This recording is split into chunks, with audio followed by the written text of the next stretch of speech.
Une porcelaine éclatée. CIST ainsi que Akhenaton et ses complices Diam, Keo et Sherine, qualifient la France. Ce vendredi 16 octobre, ces derniers étaient de passage sur le plateau de Bruce Toussaint sur BFM TV, afin de faire la promotion de leur livre titré Entre la pierre et la plume, paru ce mercredi 14 octobre 2020 aux éditions Stock. La crise sanitaire provoquée par la pandémie de coronavirus était pourtant trop présente pour être ignorée, notamment suite à l'instauration d'un couvre-feu en Île-de-France et 8 métropoles, dont celle de Aix-Marseille. Une situation que les milieux de la culture et de la restauration vivent comme un nouveau coup dur, plusieurs mois après le confinement, et de quoi pousser Philippe Fragionnet de son vrai nom dans ses derniers retranchements.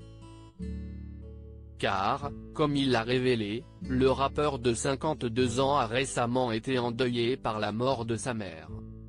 « Vous savez, j'ai perdu ma maman, il y a quelques semaines », a expliqué Akhenaton. Une disparition qui n'est pas due au coronavirus. Elle est partie d'une légionellose, soit à une infection pulmonaire grave provoquée par la présence de la bactérie Legionella dans l'organisme. Le leader du groupe Ayam n'a donc pas caché sa frustration. Quand j'entends des discours hygiénistes et que je vois qu'on peut aujourd'hui mourir d'une douche en France, ça me fait doucement rigoler. Une façon pour le Marseillais, qui a mis un point d'honneur à se rendre en réanimation pour être au chevet de sa maman mais aussi pour faire face à la réalité de la pandémie, de s'en prendre aux récentes décisions de l'exécutif, critiquées de toutes parts.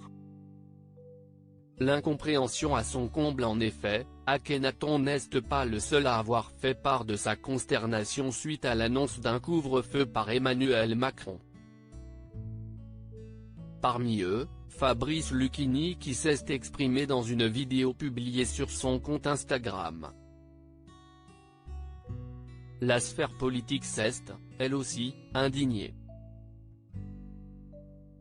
Dans un premier temps, ce fut sur son compte Twitter que Jean-Luc Mélenchon a fustigé cette nouvelle restriction, instaurée pour une durée minime de 4 semaines. 60% des contaminations ont lieu au travail ou à l'école ou à l'université entre 8h et 19h. Mais Macron interdit les sorties au bar et au resto entre 20h et 6h. Bienvenue en absurdie, a écrit le leader de la France insoumise. Avant de s'emparer de son compte TikTok pour se moquer de la mesure.